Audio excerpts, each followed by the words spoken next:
வணக்கம். மதிமுகம் செய்திகள். இன்றைய முக்கிய நிகழ்வுகளை பார்ப்பதற்கு முன்பாக தலைப்புச் செய்திகளை பார்க்கலாம். காவிரி விவகாரம், கர்நாடக அரசின் முடிவை ஏற்க முடியாது. கர்நாடகம் நடுவர் மன்ற தீர்ப்பையும் உச்சநீதிமன்ற தீர்ப்பையும் மீறுவதை அனுமதிக்க கூடாது என முதலமைச்சர் மு.க.ஸ்டாலின் தலைமையில் நடைபெற்ற சட்டமன்ற கட்சித் தலைவர்கள் கூட்டத்தில் மதிமுக சார்பில் வலியுறுத்தப்பட்டுள்ளது. திருச்சி நாடாளுமன்ற தொகுதியில் திமுக கூட்டணி சார்பாக தீப்பெட்டி சின்னத்தில் போட்டியிட்டு வெற்றி பெற்ற துரை வைகோ எம்பி புதுக்கோட்டையில் திறந்த வாகனத்தில் சென்று வாக்காளர்களுக்கு நன்றி தெரிவித்தார். மழைக்கால கூட்டத்தொடர் நெருங்கி வரும் நிலையில் அனைத்து கட்சி கூட்டத்திற்கு ஒன்றிய அரசு அழைப்பு விடுத்துள்ளது. தமிழ்நாடு முழுவதும் 10 மாவட்ட ஆட்சியர்கள் உட்பட 15 IAS அதிகாரிகளை இடமாற்றம் செய்து தமிழ்நாடு அரசு உத்தரவு பிறப்பித்துள்ளது. நில மோசடி வழக்கு தொடர்பாக அதிமுக முன்னாள் அமைச்சர் M.R. விஜயபாஸ்கர் கேரளாவில் கைது செய்யப்பட்டுள்ளார். காவிரி நீரை பெறுவதற்கு தேவையான நடவடிக்கைகளை மேற்கொள்வது குறித்து சென்னை தலைமைச் செயலகத்தில் முதலமைச்சர் மு.க.ஸ்டாலின் தலைமையில் சட்டமன்ற கட்சித் தலைவர்கள் கூட்டம் நடைபெற்றது.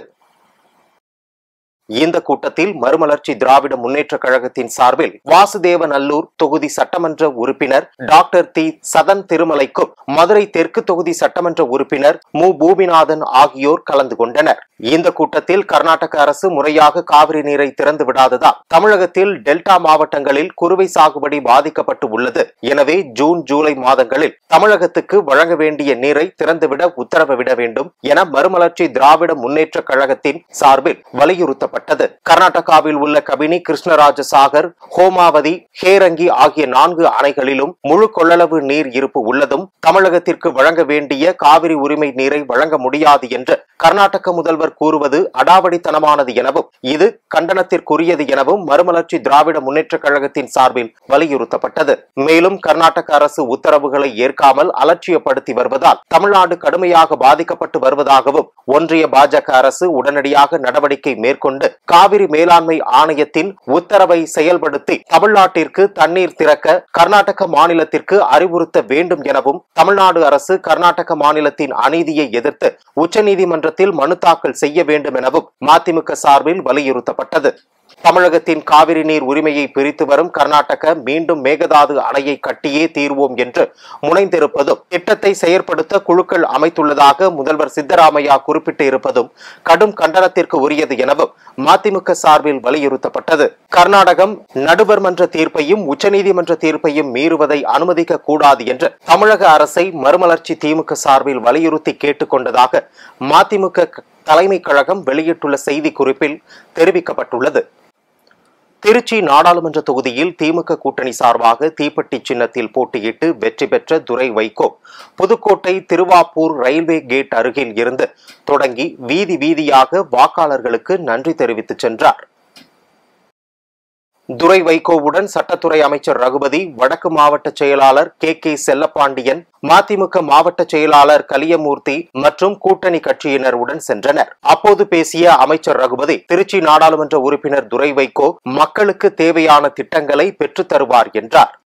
இன்றைக்கு நம்முடைய அன்பு சகோதரர் துரை வைகோ அவர்கள் பாராளுமன்றத்துக்கு சென்று வந்த பிறகு இன்றைக்கு நம்முடைய புதுக்கோட்டை சட்டமன்ற தொகுதிக்கு உட்பட்ட மக்களை சந்தித்து நன்றி சொல்வது தன்னுடைய முதல் படி, முதல் கடமை என்கின்ற உணர்வோடு நன்றி சொல்ல வந்திருக்கின்றார். எனவே நன்றி சொல்ல வருகின்ற அவர் நன்றி மறக்காமல் உங்களுக்காக பல்வேறு பணிகளை செய்வதற்கும் இன்றைக்கு காத்திருக்கக்கூடிய ஒரு நாடாளுமன்ற உறுப்பினரைத்தான் நாம் பெற்றிருக்கின்றோம். எனவே புதுக்கோட்டை சட்டமன்ற தொகுதிக்கு நம்முடைய மாவட்டத்துக்கும் ஏராளமான நல்ல திட்டங்களுக்கு குரல் கொடுத்து பெற்றுத்தரக்கூடிய ஆற்றலும் வலிமையும் படைத்தவர். அப்படிப்பட்ட அன்பு சகோதரைத்தான் இன்றைக்கு நாம் நம்முடைய நாடாளுமன்ற உறுப்பினராக பெற்றிருக்கின்றோம். இதையடுத்து பேசிய துரை வைகோ, புதுக்கோட்டை மக்களின் நீண்ட நாள் கோரிக்கையான கருவேப்பிள்ளையான் ரயில்வே கேட் மற்றும் திருவப்பூர் ரயில்வே கேட் பகுதிகளில் ரயில்வே மேம்பாலம் அமைக்க நடவடிக்கை எடுப்பேன் என உறுதியளித்தார். நான் அதுபோல இந்த தொகுதிக்கு பல நீண்ட வருட கோரிக்கையான இந்த நம் கண்முன்னே இருக்கின்றதே இந்த ரயில்வே மேம்பாலம், இந்த புதுக்கோட்டை நகரத்துக்கு 2 ரயில்வே மேம்பாலங்கள் ஒரு நீண்ட வருட கோரிக்கையாக உள்ளன. அதை நிறைவேற்றுவதில் என் முழு முயற்சியை நான் அதை செலுத்துவேன். அது மட்டுமல்ல, நமது தஞ்சையிலிருந்து புதுக்கோட்டை வழியாக மதுரை செல்லும் ரயில்வே பாதை அந்த புதிய அந்த ரயில் திட்டத்திற்கு கண்டிப்பாக நாடாளுமன்றத்தில் நான் குரல் கொடுப்பேன். மழைக்கால கூட்டத்தொடர் நெருங்கி வரும் நிலையில் அனைத்து கட்சி கூட்டத்திற்கு ஒன்றிய அரசு அழைப்பு விடுத்துள்ளது. நாடாளுமன்ற மழைக்கால கூட்டத்தொடர் ஜூலை 22ஆம் தேதி தொடங்கி ஆகஸ்ட் 12ஆம் தேதி வரை நடைபெற உள்ளது. மழைக்கால கூட்டத்தொடரின் 2ஆம் நாளான ஜூலை 23ஆம் தேதி பட்ஜெட் தாக்கல் செய்யப்பட உள்ளது. இந்நிலையில் நாடாளுமன்ற மழைக்கால கூட்டத்தொடர் கூட உள்ள நிலையில் அனைத்து கட்சி கூட்டத்திற்கு ஒன்றிய அரசு அழைப்பு விடுத்துள்ளது. ஜூலை 21ஆம் தேதி நடைபெற உள்ள அனைத்து கட்சி கூட்டத்தில் பங்கேற்கும்படி காங்கிரஸ், திமுக, திரிணாமுல் காங்கிரஸ், ஆம் ஆத்மி உள்பட நாடாளுமன்ற கட்சிகளுக்கு ஒன்றிய அரசு அழைப்பு விடுத்துள்ளது. சட்டமன்ற கட்சி தலைவர்கள் கூட்டத்தில் கர்நாடக அரசுக்கு கண்டனம் தெரிவித்து தீர்மானம் நிறைவேற்றப்பட்டது. காவிரி ஒழுங்காற்றுக்குழு பரிந்துரையின்படி தமிழகத்துக்கு தண்ணீர் திறந்துவிட முடியாது என்று கர்நாடக அரசு அறிவித்துள்ளது. இந்த விவகாரத்தில் அனைத்து தமிழக சட்டமன்ற கட்சி தலைவர்கள் கூட்டம் இன்று நடைபெறும் என அறிவிக்கப்பட்டது. அதில் காவிரி நீரை பெறுவதற்கு தேவையான நடவடிக்கைகளை மேற்கொள்வது குறித்து சென்னை தலைமைச் செயலகத்தில் முதலமைச்சர் மு.க.ஸ்டாலின் தலைமையில் சட்டமன்ற கட்சி தலைவர்கள் கூட்டம் நடைபெற்றது. இந்த கூட்டத்தில் அதிமுக சார்பில் எஸ்.பி. வேலுமணி, ஓ.எஸ். மணியன் ஆகியோர் கலந்து கொண்டனர். காங்கிரஸ் சார்பில் செல்வ பெருந்தகை, பாஜக சார்பில் கரு நாகராஜன், கருப்பு முருகானந்தம், பாமக சார்பில் ஜி.கே. மணி, மனிதநேய ஜனநாயக கட்சி சார்பில் ஜவஹிருல்லா, கொங்குநாடு மக்கள் தேசிய கட்சி சார்பில் ஈஸ்வரன், தமிழக வாழ்வுரிமை கட்சி சார்பில் வேல்முருகன் மற்றும் மதிமுக, இந்திய கம்யூனிஸ்ட், மார்க்சிஸ்ட் கம்யூனிஸ்ட் பிரதிநிதிகளும் கலந்து கொண்டனர். இந்த கூட்டத்தில் கர்நாடக அரசுக்கு கண்டனம் தெரிவித்து தீர்மானம் நிறைவேற்றப்பட்டது. இந்த கூட்டத்தில் பேசிய முதலமைச்சர் மு.க.ஸ்டாலின், கர்நாடக அரசு உரிய நீரை திறந்து விடாததால் விவசாயிகள் பாதிக்கப்பட்டுள்ளனர். தமிழகத்திற்கு நீரை திறந்து விடாத கர்நாடக அரசின் முடிவை ஏற்க முடியாது. பருவமழை சாதகமாக இருக்கும் நிலையிலும் கர்நாடக அரசின் செயலை ஏற்க முடியாது என தெரிவித்தார். தமிழ்நாடு முழுவதும் 10 மாவட்ட ஆட்சியர்கள் உட்பட 15 IAS அதிகாரிகளை இடமாற்றம் செய்து தமிழ்நாடு அரசு உத்தரவு பிறப்பித்துள்ளது. இதன்படி சென்னை மாநகராட்சி ஆணையர் ராதாகிருஷ்ணன் கூட்டுறவு மற்றும் உணவுத்துறை செயலாளராக பணியிட மாற்றம் செய்யப்பட்டுள்ளார். உள்துறை செயலாளராக இருந்த அமுதா IAS வருவாய்த்துறை செயலாளராக நியமனம் செய்யப்பட்டுள்ளார். புதிய உள்துறை செயலாளராக தீரஜ் குமாரை நியமித்து தமிழ்நாடு அரசு உத்தரவிட்டுள்ளது. கால்நடை மீன்வளத்துறை செயலாளராக கோபால் நியமனம் செய்யப்பட்டுள்ளார். பள்ளிக் கல்வித்துறை செயலாளராக சிட்கோ இயக்குனர் மதுமதி IAS நியமனம் செய்யப்பட்டுள்ளார். தகவல் தொழில்நுட்பத்துறை செயலாளராக குமார் ஜெயந்த் நியமிக்கப்பட்டுள்ளார். கள்ளக்குறிச்சி கள்ளச்சாராய சம்பவத்தின் போது மாவட்ட ஆட்சியராக இருந்த ஷர்வன் குமார் ஜடாவத் நகர்ப்புற மேம்பாட்டு வாரிய இணைய செயலாளராக நியமனம் செய்யப்பட்டுள்ளார். ஒருங்கிணைந்த குழந்தை வளர்ச்சி சேவைகள் துறை இயக்குநராக இருந்த சந்திரலேகா IAS ராணிப்பேட்டை ஆட்சியராக நியமிக்கப்பட்டுள்ளார். நீலகிரி கலெக்டர் அருணா IAS புதுக்கோட்டை ஆட்சியராக நியமனம் செய்யப்பட்டுள்ளார். லட்சுமி பவ்யா IAS நீலகிரி ஆட்சியராக நியமனம் செய்யப்பட்டுள்ளார். தஞ்சாவூர் ஆட்சியராக பிரியங்கா IAS நியமனம் செய்யப்பட்டுள்ளார். நாகப்பட்டினம் மாவட்ட ஆட்சியராக ஆகாஷ் IASும் அரியலூர் ஆட்சியராக ரத்தினசாமி IASும் நியமிக்கப்பட்டுள்ளனர். கடலூர் மாவட்ட ஆட்சியராக சிவி ஆதித்யா செந்தில்குமார் என்பவரும் கன்னியாகுமரி மாவட்ட ஆட்சியராக அழகு மீனா IASும் நியமனம் செய்யப்பட்டுள்ளனர். பெரம்பலூர் மாவட்ட ஆட்சியராக கிரேஸ் லால் ரிண்டிகி பச்சாவ் IAS நியமிக்கப்பட்டுள்ளார். ராமநாதபுரம் மாவட்ட ஆட்சியராக சிம்ரன்ஜித் சிங் கலோன் நியமிக்கப்பட்டுள்ளார். IAS அதிகாரிகள் மாவட்ட ஆட்சியர்களுக்கான இடமாற்ற உத்தரவுகளை தலைமைச் செயலாளர் சிவ்தாஸ் மீனா பிறப்பித்துள்ளார். நில மோசடி வழக்கு தொடர்பாக அதிமுக முன்னாள் அமைச்சர் MR விஜயபாஸ்கர் கேரளாவில் கைது செய்யப்பட்டுள்ளார். கரூர் மாவட்டம் குப்பிச்சிபாளையத்தைச் சேர்ந்த பிரகாஷ் என்பவருக்கு சொந்தமான 100 கோடி ரூபாய் நிலத்தை அதிமுக முன்னாள் அமைச்சர் MR விஜயபாஸ்கர் போலியாக பத்திரப்பதிவு செய்து கொலை மிரட்டல் விடுத்ததாக கரூர் காவல் நிலையம் மற்றும் மாவட்ட கண்காணிப்பாளர் அலுவலகத்தில் புகார் அளிக்கப்பட்டது. இது தொடர்பாக கரூர் மாவட்ட குற்றப்பிரிவு காவல்துறையினர் வழக்கு பதிவு செய்து விசாரித்து வருகின்றனர். இந்த வழக்கில் முன்ஜாமீன் கோரி அதிமுக முன்னாள் அமைச்சர் MR விஜயபாஸ்கர் கரூர் முதன்மைய மாவட்ட அமர்வு நீதிமன்றத்தில் மனு தாக்கல் செய்தார். அந்த மனு தள்ளுபடியானது. பின்னர் இந்த வழக்கு CBCIDக்கு மாற்றப்பட்டது. உயர் நீதிமன்ற மதுரை கிளையில் அதிமுக முன்னாள் அமைச்சர் MR விஜயபாஸ்கர் மற்றும் அவரது சகோதரர் சேகர் ஆகியோர் முன்ஜாமீன் கோரி மனு தாக்கல் செய்தனர். 1 மாதத்திற்கும் மேலாக MR விஜயபாஸ்கர் தலைமறைவாக இருந்து வந்தார். இதனால் அவரை கைது செய்ய CBCID காவல்துறையினர் தீவிரமாக தேடி வந்தனர். இந்த நிலையில் கேரளாவில் வைத்து MR விஜயபாஸ்கர் இன்று கைது செய்யப்பட்டுள்ளார். அவரை கரூர் அழைத்து வருவதற்கான சட்ட நடவடிக்கைகளில் CBCID காவல்துறையினர் ஈடுபட்டுள்ளனர். சென்னை உயர்நீதிமன்ற பொறுப்பு தலைமை நீதிபதியாக கிருஷ்ணகுமாரை நியமித்து குடியரசுத் தலைவர் திரௌபதி முர்மு உத்தரவிட்டுள்ளார்.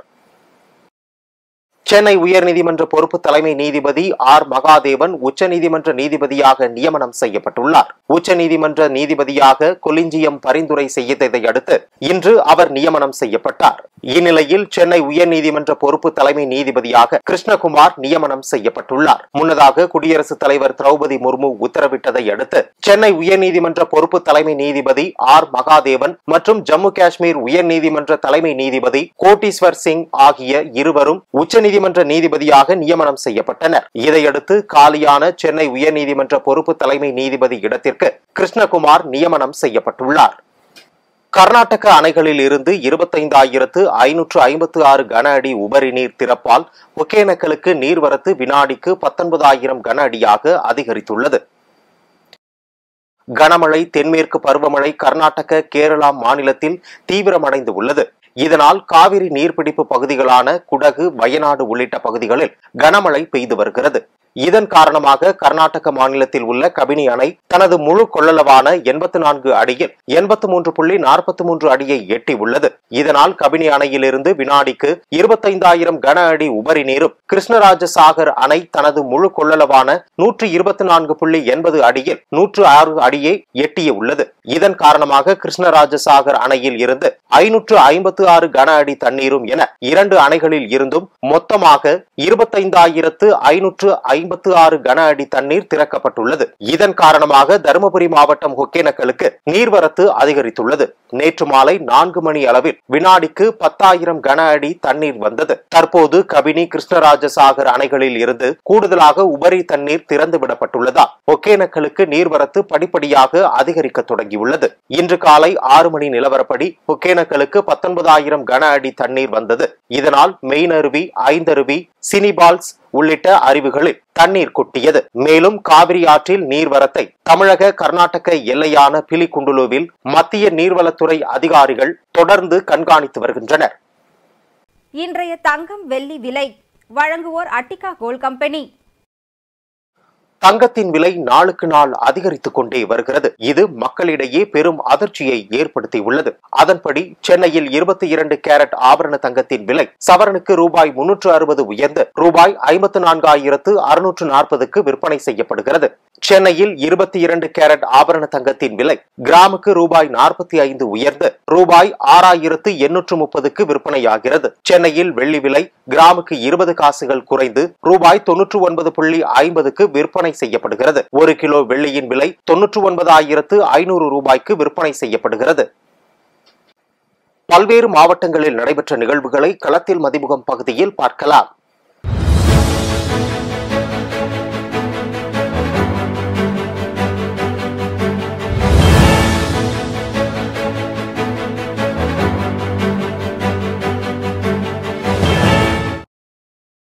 பாட்டாளி மக்கள் கட்சியின் 36ஆம் ஆண்டு துவக்க விழாவை முன்னிட்டு சத்துவாச்சாரியில் பாமக கொடியேற்றி இனிப்புகள் வழங்கப்பட்டது. வேலூர் மாவட்டம் சத்துவாச்சாரியில் ஆவின் பால் குளிரூட்டும் நிலையம் அருகில் பாட்டாளி மக்கள் கட்சியின் 36ஆம் ஆண்டு துவக்கத்தை முன்னிட்டு வேலூர் மாவட்ட தலைவர் வெங்கடேசன் தலைமையில் பாமக மாவட்ட செயலாளர் இளவழகன் பாமக கொடியை ஏற்றி வைத்து இனிப்புகளை வழங்கினார். இதில் நிர்வாகிகள் சம்பத், சரதி உள்ளிட்ட பலர் கலந்து கொண்டனர். நாம் தமிழர் கட்சி நிர்வாகி பாலசுப்ரமணியன் மர்ம நபர்களால் வெட்டி படுகொலை செய்யப்பட்டார். மதுரை வடக்கு தொகுதி நாம் தமிழர் கட்சியின் துணை செயலாளராக பாலசுப்ரமணியன் இருந்து வந்தார். இவர் இன்று காலை சொக்கிக்குளம் அருகே வல்லபாய் சாலை பகுதியில் வாக்கிங் சென்று கொண்டிருந்த போது மர்ம நபர்களால் ஓட விரட்டி படுகொலை செய்யப்பட்டார். சம்பவ இடத்திற்கு விரைந்த கல்லாகுளம் போலீசார் தீவிர விசாரணை நடத்தி வருகின்றனர். அமைச்சர் தியாகராஜனின் வீட்டு அருகே கொலை நடந்துள்ளது என்பது குறிப்பிடத்தக்கது. திருவண்ணாமலை மாவட்டம் செங்கம் அடுத்த ஆண்டிப்பட்டி ஊராட்சியில் சுமார் 500க்கும் மேற்பட்ட குடும்பங்கள் வசித்து வரும் நிலையில் ஆண்டிப்பட்டி பகுதிக்கு முறையான குடிநீர் வழங்காததால் பள்ளிக்கு செல்லும் பிள்ளைகள் மற்றும் வேலைக்கு செல்பவர்கள் பெரிதும் அவதிக்கு உள்ளாகி வருவதாகவும் பலமுறை ஊராட்சி நிர்வாகத்திடம் புகார் அளித்தும் அலட்சியம் காட்டி வந்ததாக கூறப்படுகிறது. இதனால் ஆத்திரம் அடைந்த அப்பகுதி பெண்கள் நூற்றுக்கணக்கில் திரண்டு திடீரென காலி குடங்களுடன் செங்கம் தீப்பத்துறை சாலையில் தனியார் பேருந்தை சிறைப்பிடித்து சாலை மறியலில் ஈடுபட்டனர். இது பரபரப்பை ஏற்படுத்தியது. தகவல் அறிந்து விரைந்து வந்த மேல் செங்கம் காவல்துறையினர் சாலை மறியலில் ஈடுபட்டவர்களுடன் பேச்சுவார்த்தை நடத்தி முறையாக குடிநீர் வழங்க துறை சார்ந்த அதிகாரியிடம் பேசி விரைவில் நடவடிக்கை எடுக்கப்படும் என உறுதி அளித்ததை தொடர்ந்து 1 மணி நேரத்திற்கு மேலாக நடைபெற்ற சாலை மறியல் முடிவுக்கு வந்து பேருந்து விடுவித்து கிராம மக்கள் கலைந்து சென்றனர். வேலூர் மாவட்டம் பேரானம்பட்டு பகுதியில் நுஸ்ரதுல் இஸ்லாம் நிதி உதவி தொடக்க பள்ளி இயங்கி வருகிறது. இந்த பள்ளியில் 1 முதல் 5ஆம் வகுப்பு வரை மாணவர் மாணவிகள் சுமார் 700க்கும் மேற்பட்டோர் பயின்று வருகின்றனர். இந்த பள்ளியில் படிக்கும் மாணவர்கள் தமிழக அரசு வழங்கும் காலை சிற்றுண்டி மற்றும் மதிய உணவை நம்பியே உள்ளனர். ஆனால் இந்த பள்ளியில் மாணவர்களுக்கு அரசு வழங்கும் சத்துணவு பொருட்கள் கள்ளச்சந்தையில் அரிசி, பருப்பு உள்ளிட்டவைகள் விற்பனை செய்வதாக கூறப்படுகிறது.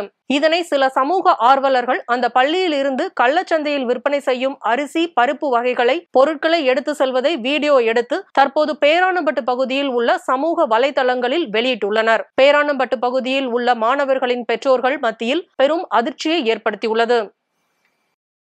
தென்காசி மாவட்டம் பாவூர் சத்திரம் அருகே உள்ள அயன் குறும்பலாப்பேரி அரசு மேல்நிலைப் பள்ளியில் பணிபுரிந்து வரும் தலைமை ஆசிரியர் சுந்தர் சிங், அறிவியல் ஆசிரியை கனிமொழி, கணித ஆசிரியர் சுகுமார் ஆகியோர் சமீபத்தில் பணியிட மாற்றம் செய்யப்பட்டனர். இதற்கு எதிர்ப்பு தெரிவித்து அப்பகுதியில் உள்ள பொதுமக்கள், பள்ளி மேலாண்மை குழு உறுப்பினர்கள், பெற்றோர் ஆசிரியர் கழகத்தினர் பள்ளியில் உள்ளிருப்பு போராட்டத்தில் ஈடுபட்டனர். இந்த 3 ஆசிரியர்கள் இந்த பள்ளியில் பணியாற்றிய போது மாணவர்களின் ஒழுக்கம், மாணவர்களின் சேர்க்கை விகிதம், தேர்ச்சி விகிதம் என அனைத்தும் நல்ல முறையில் இருந்ததாக பெற்றோர்கள் கூறியுள்ளனர். அரசு ஆசிரியர்கள் பணியிட மாற்றத்தை எதிர்த்து பெற்றோர்கள் போராட்டத்தில் ஈடுபட்டதால் அப்பகுதியில் பெரும் பரபரப்பு ஏற்பட்டது.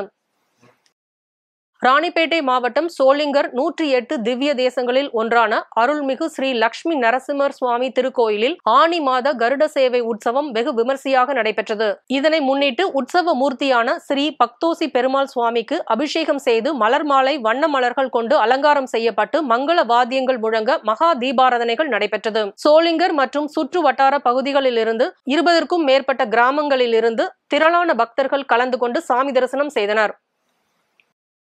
பெருந்தலைவர் காமராஜ் பிறந்தநாளை முன்னிட்டு காமராஜர் உருவ சிலைக்கு மதுரை காங்கிரஸ் கமிட்டி தலைவர் கார்த்திகேயன் தலைமையில் மாலை அணிவித்து இனிப்புகள் வழங்கப்பட்டது. அதற்கு பின்பு வடக்கு மாசி வீதி, மேல மாசி வீதி அமைந்துள்ள பெருந்தலைவர் காமராஜர் சிலைக்கு மதுரை வர்த்தக காங்கிரஸ் சார்பில் மாலை அணிவித்து முன்னாள் மாவட்ட வர்த்தக காங்கிரஸ் தலைவர் வேல்பாண்டி உருவப்படத்துக்கு மாலை அணிவித்தும், கன்னியாகுமரி முன்னாள் நாடாளுமன்ற உறுப்பினர் எச். வசந்தகுமார் அவர்களின் உருவப்படத்திற்கும் மாலை அணிவித்து மரியாதை செலுத்தினர். இந்த நிகழ்ச்சியில் மதுரை மாவட்ட காங்கிரஸ் கமிட்டி தலைவர் கார்த்திகேயன், வர்த்தக காங்கிரஸ் மாவட்ட தலைவரின் மகன் விக்னேஷ், முத்தரசு மற்றும் நல்லமணி, மகிழா காங்கிரஸ் தலைவர் ஷாநவாஸ் பேகம் உட்பட ஏராளமான காங்கிரஸ் நிர்வாகிகள் கலந்து கொண்டு பெருந்தலைவர் காமராஜர் சிலைக்கு மரியாதை செலுத்தி இனிப்புகள் வழங்கப்பட்டன. திருப்பூர் மாவட்டம் குன்னங்கல் பாளையம் பகுதியில் தங்கி பனியன் நிறுவனத்தில் ஒடிசா மாநிலத்தை சேர்ந்த ஹேமந்த் குமார் பாடி என்பவர் வேலை செய்து வருகிறார். இந்நிலையில் அதே பகுதியை சேர்ந்த 13 வயது சிறுமி அரசு பள்ளியில் படிக்கும் நிலையில் நேற்று அந்த சிறுமி குளியல் அறையில் குளித்துக் கொண்டிருக்கும் போது மறைவாக நின்று ஹேமந்த் குமார் பாடி வீடியோ எடுத்துள்ளார். மேலும் சிறுமி வீட்டில் தனியாக இருக்கும் போது ஹேமந்த் குமார் பாடி சிறுமியிடம் வீடியோவை காட்டி தன்னுடன் உடலுறவில் ஈடுபட வேண்டும் எனவும், இல்லை என்றால் இந்த வீடியோவை சமூக வலைதளங்களில் பரப்பி விடுவேன் என மிரட்டியுள்ளார். இதை கேட்டு அதிர்ச்சி அடைந்த சிறுமி உடனடியாக தனது பெற்றோரிடம் இதுகுறித்து தெரிவித்துள்ளார். தகவல் அறிந்து சிறுமியின் பெற்றோர் உடனடியாக பல்லடம் அனைத்து மகளிர் காவல் நிலையத்தில் வடமாநில இளைஞர் மீது புகார் அளித்துள்ளனர். இதனை அடுத்து சிறுமியின் பெற்றோர் அளித்த புகாரின் அடிப்படையில் ஹேமந்த் குமார் பாடி மீது மகளிர் போலீசார் வழக்கு பதிவு செய்து உடனடியாக கைது செய்து நீதிமன்றத்தில் ஆஜர்படுத்தி சிறையில் அடைத்தனர். 13 வயது சிறுமி குளிக்கும் போது வீடியோ எடுத்து மிரட்டிய வழக்கில் வடமாநில இளைஞர் கைதான சம்பவம் அப்பகுதியில் பெரும் பரபரப்பை ஏற்படுத்தியுள்ளது. தமிழகம் முழுவதும் புழக்கத்தில் உள்ள போதைப் பொருட்கள் நடமாட்டம் மற்றும் அதனால் ஏற்படும் உயிரிழப்பு ஆகியவை அதிகரித்து வருவதாக, இதன் மீது பொதுமக்களுக்கு விழிப்புணர்வு ஏற்படுத்தும் வகையில் வேண்டாம் போதைப் பொருள் வேண்டாம் என்ற தலைப்பில் அச்சடிக்கப்பட்ட துண்டு பிரசுரங்களை தமிழகம் முழுவதும் வழங்க அதிமுக பொதுச் செயலாளர் எடப்பாடி பழனிசாமி உத்தரவிட்டார். அதன் பேரில் ராணிப்பேட்டை அதிமுக மேற்கு மாவட்ட கழகத்தின் சார்பில் ஆற்காடு மற்றும் வாலாஜாபேட்டை ஆகிய 2 பேருந்து நிலையங்களில் கூடியிருந்த பொதுமக்கள், பள்ளி கல்லூரி மாணவ மாணவிகள், வாகன ஓட்டிகள் ஆகியோரிடம் மேற்கு மாவட்ட கழக செயலாளர் எஸ்.எம். சுகுமார் தலைமையில் ஏராளமான அதிமுகவினர் ஒன்று திரண்டு பிரசுரம் அடங்கிய நோட்டீஸை வழங்கி விழிப்புணர்வை ஏற்படுத்தினார்கள். மதுரை தொப்பூர் பகுதியில் தென் மாவட்டங்களின் முக்கிய திட்டமான எய்ம்ஸ் மருத்துவமனை கட்டுமான பணிகள் தொடங்கப்பட்டு தீவிரமாக நடைபெற்று வருகிறது. அதேபோல் மாநகர பகுதியிலிருந்து தோப்பூர் பகுதிக்கு செல்லும் நெடுஞ்சாலைகள் வாகனங்கள் விரைவாக செல்லும் வகையில் சாலை விரிவாக்க பணிகள் விறுவிறுப்பாக நடைபெற்று வருகிறது.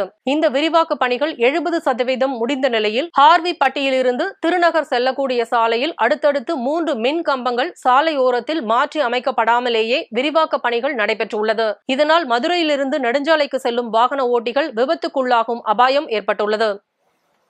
ரஷ்யாவும் சீனாவும் கூட்டு கடற்படை பயிற்சியை மேற்கொண்டுள்ளனர். ரஷ்யாவும் சீனாவும் இணைந்து கூட்டு கடற்படை பயிற்சியை மேற்கொண்டுள்ளன. நேற்று முன்தினம் தெற்கு சீனாவில் உள்ள ராணுவ துறைமுகத்தில் இரு நாடுகளும் இணைந்து கூட்டு பயிற்சியை தொடங்கியுள்ளன. இதுகுறித்து சீனாவின் பாதுகாப்பு அமைச்சகம் வெளியிட்டுள்ள அறிக்கையில், குவாங்டாங் மாகாணத்தில் தொடங்கிய கூட்டு கடற்படை பயிற்சி ஜூலை பிற்பகுதி வரை நீடிக்கும். பயிற்சிக்கும் சர்வதேச மற்றும் பிராந்திய சூழ்நிலைக்கும் எந்த தொடர்பும் இல்லை மற்றும் மூன்றாம் தரப்பை குறிவைக்கவில்லை என்று குறிப்பிடப்பட்டுள்ளது. மீண்டும் தலைப்புச் செய்திகள். காவிரி விவகாரம், கர்நாடக அரசின் முடிவை ஏற்க முடியாது. கர்நாடகம் நடுவர் மன்ற தீர்ப்பையும் உச்சநீதிமன்ற தீர்ப்பையும் மீறுவதை அனுமதிக்க கூடாது என முதலமைச்சர் மு க ஸ்டாலின் தலைமையில் நடைபெற்ற சட்டமன்ற கட்சித் தலைவர்கள் கூட்டத்தில் மதிமுக சார்பில் வலியுறுத்தப்பட்டுள்ளது. திருச்சி நாடாளுமன்ற தொகுதியில் திமுக கூட்டணி சார்பாக தீப்பெட்டி சின்னத்தில் போட்டியிட்டு வெற்றி பெற்ற துரை வைகோ எம்பி புதுக்கோட்டையில் திறந்த வாகனத்தில் சென்று வாக்காளர்களுக்கு நன்றி தெரிவித்தார். மழைக்கால கூட்டத்தொடர் நெருங்கி வரும் நிலையில் அனைத்து கட்சி கூட்டத்திற்கு ஒன்றிய அரசு அழைப்பு விடுத்துள்ளது. தமிழ்நாடு முழுவதும் 10 மாவட்ட ஆட்சியர்கள் உட்பட 15 IAS அதிகாரிகளை இடமாற்றம் செய்து தமிழ்நாடு அரசு உத்தரவு பிறப்பித்துள்ளது. நில மோசடி வழக்கு தொடர்பாக அதிமுக முன்னாள் அமைச்சர் MR விஜயபாஸ்கர் கேரளாவில் கைது செய்யப்பட்டுள்ளார். இத்துடன் செய்திகள் நிறைவடைந்தன. மீண்டும் செய்திகள் பிற்பகல் 1:30 மணிக்கு.